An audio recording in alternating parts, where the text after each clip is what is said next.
চলতি বছরের এইচএসসি ও সমমান পরীক্ষার ফলাফলে দেখা গেছে দেশের শিক্ষা ব্যবস্থায় গত দশকের মধ্যে সবচেয়ে খারাপ ফলাফল হয়েছে এবছর। 11টি শিক্ষা বোর্ডে গড় পাশের হার গত বছরের থেকে প্রায় 19% কম এবং গত 21 বছরের মধ্যে সর্বনিম্ন। বৃহস্পতিবার সকালে ফলাফল প্রকাশের পর জানা যায় এবার মোট 12 লাখের মতো শিক্ষার্থী ফর্ম পূরণ করলেও প্রায় 27,000 শিক্ষার্থী পরীক্ষায় অংশ নেননি। পাশের হার যেমন কমেছে তেমনি জিপিএ 5 প্রাপ্ত শিক্ষার্থীর সংখ্যাও নেমে এসেছে অর্ধেকে। বোর্ড ভিত্তিক ফলাফলে দেখা গেছে ঢাকা বোর্ডে সর্বোচ্চ শিক্ষার্থী পাশ করেছে আর সবচেয়ে কম পাশের হার কুমিল্লা বোর্ডে।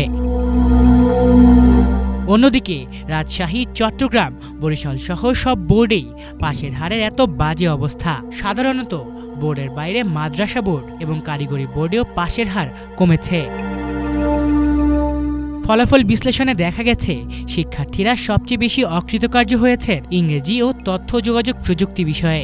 শিক্ষা বিশেষজ্ঞদের মতে করোনা পরবর্তী শেখার ঘাটতি, নতুন পাঠ্যক্রমের চাপ, অনলাইন শিক্ষার সীমাবদ্ধতা এবং মূল্যায়ন ব্যবস্থায় কঠোরতা সব মিলিয়ে এই ফলাফল এক অস্বস্তিকর বাস্তবতা তুলে ধরেছে।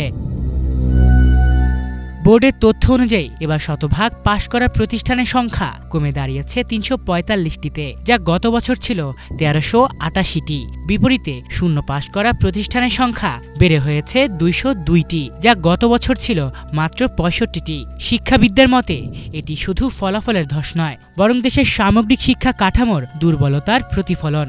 2005 সালের পর এবারই এমন ফলাফল বিপর্যয় ঘটল এইচএসসি পরীক্ষায়।